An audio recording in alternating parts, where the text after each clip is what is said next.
నమస్కారం.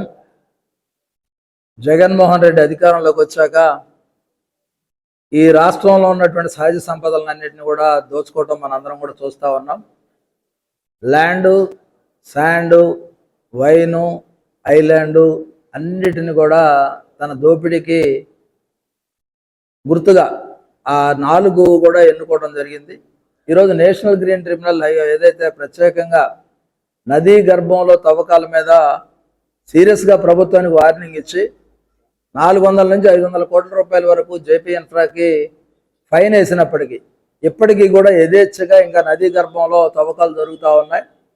ఈ ఇసుక అనేది జగన్మోహన్ రెడ్డికి అదేవిధంగా వారి నాయకులకి ప్రధాన ఆదాయ వనరుగా ఉన్నటువంటి పరిస్థితుల్లో ఈరోజు దాన్ని తీవ్రంగా ఖండిస్తూ ఉన్నాం. నేషనల్ గ్రీన్ ట్రిబ్యునల్ చెప్పినప్పటికీ ఈ రోజుకి ఆపకపోవడం చూస్తూ ఉంటే చట్టాల మీద కానీ రాజ్యం మీద కానీ రాజ్యాంగం మీద కానీ వాళ్ళకి ఎటువంటి గౌరవం లేదు. వాళ్ళ జాస అంతా దోపిడి మీద తప్ప దేని మీద లేదు. ఆఖరికి లంకలు మాయమవుతూ ఉన్నాయి. ప్రత్యేకంగా లంకల్లో మట్టి తవ్వకాలు జరుగుతూ ఉన్నాయి, ఇసుక తవ్వకాలు జరుగుతున్నాయి. ఇవన్నిటిని కూడా ఎట్టి పరిస్థితుల్లోనే సరే ముక్కుపిండి వసూలు చేసే విధంగా రాబోయే ప్రభుత్వంలో ఖచ్చితంగా చేస్తాం.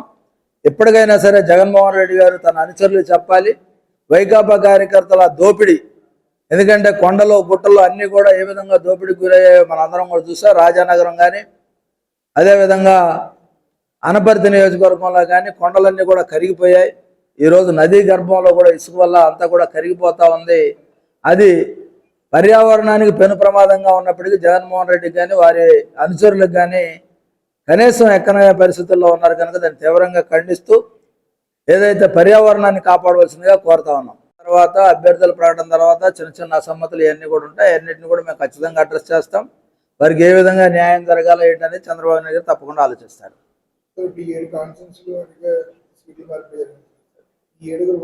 ఎందుకంటే పొత్తు అంటే మనం ఒకళ్ళమే త్యాగం కాదు, వాళ్ళు ఒకళ్ళే త్యాగం కాదు, ఇద్దరు పరస్పరం త్యాగం చేసుకునేది పొత్తు అవుతుంది తప్ప చిన్న చిన్న ఇబ్బందులు ఉంటాయి. ఇబ్బందులు కూడా కొద్దిగా టైం టేకన్ అవుతుంది కానీ ఖచ్చితంగా ఇవి కూడా అన్ని కూడా పోతాయి.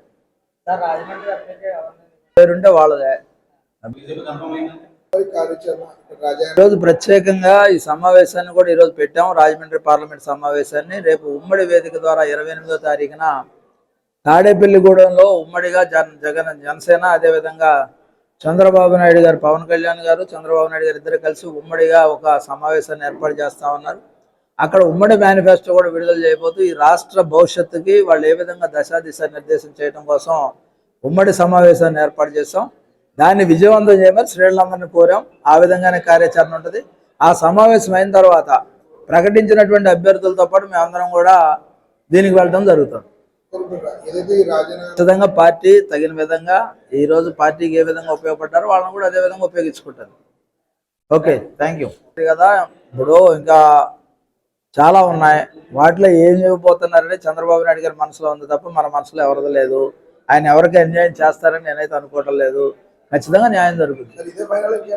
అదే ఇప్పుడు చంద్రబాబు నాయుడు గారు చెప్పిన తర్వాత ఫైనల్ కాదని చెప్పడానికి కూడా నేను సాహసించకూడదు. ఓకే.